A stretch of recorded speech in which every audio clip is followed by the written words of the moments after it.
सुखदेव मुनि सबसे पहले राजन परीक्षित को कहते हैं कि हे राजन, जितासनो जित श्वासो, हे राजन तुम अपनी आसन को जीत। क्यों भाई दादा, अब कैसे मुक्त हो जाओगे? 3 मिनट में तो आसन बदल लेता अपन लोग, इस तरफ इस तरफ इस तरफ। और यहां सुखदेव मुनि कह रहे कि राजन से, परीक्षित मैं तुम्हें 7 दिन में मुक्त करवा दूंगा, जीवन मरण से मुक्त हो जाओगे तुम। सबसे पहले आसन जीतो, जितासन हो। अब एक बार ध्यान में आसन लगा लीजिए, अब हिलना नहीं है जब तक मुक्ति ना हो जाए। 7 दिन रात 24 घंटे निरंतर कथा कही गई, निरंतर कथा सुनी गई। जिस आसन पर बैठ गए वक्ता और श्रोता, फिर वो आसन नहीं बदली। तो पहली शर्त क्या है कथा सुनने की? पहली कि एक बार आकर अपनी आसन जो जमा लो, वो आसन नहीं बदलना चाहिए।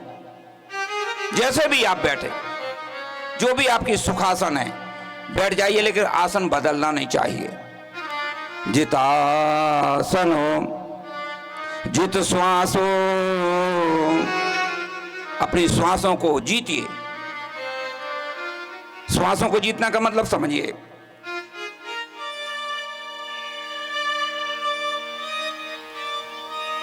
समय से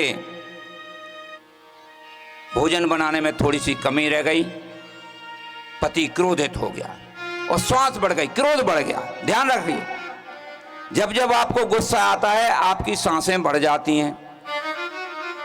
ए महाराज, भोजन में अगर राम रस कम पड़ा है आज, तो क्रोध मत कीजिए। लेकिन कहां हम कर पाते हैं? अगर थोड़ा सा भी कुछ भोजन रसोई में त्रुटि हुई कि आपका गुस्सा ऊपर बढ़ गया और आपकी सांसें बढ़ गईं।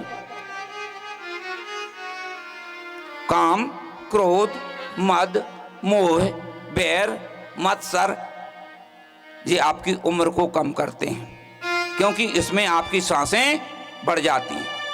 आपकी उम्र दिन, महीने, वर्षों में नहीं है महाराज। आपकी उम्र का इकाई है सांस। श्वास श्वास पर हरि भजो,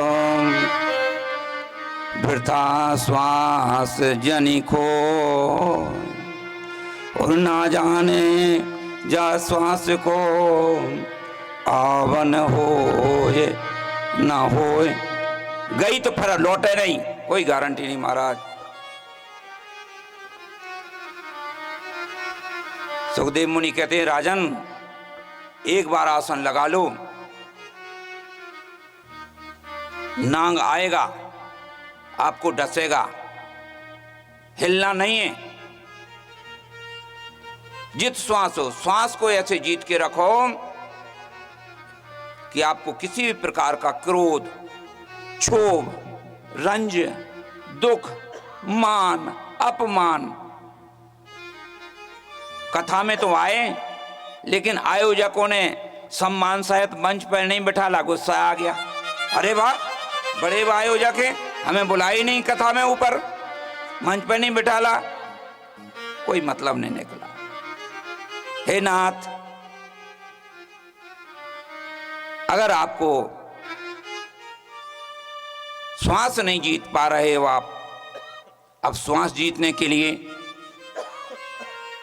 अनुलोम विलोम प्राणायाम ये करना चाहिए। नाथ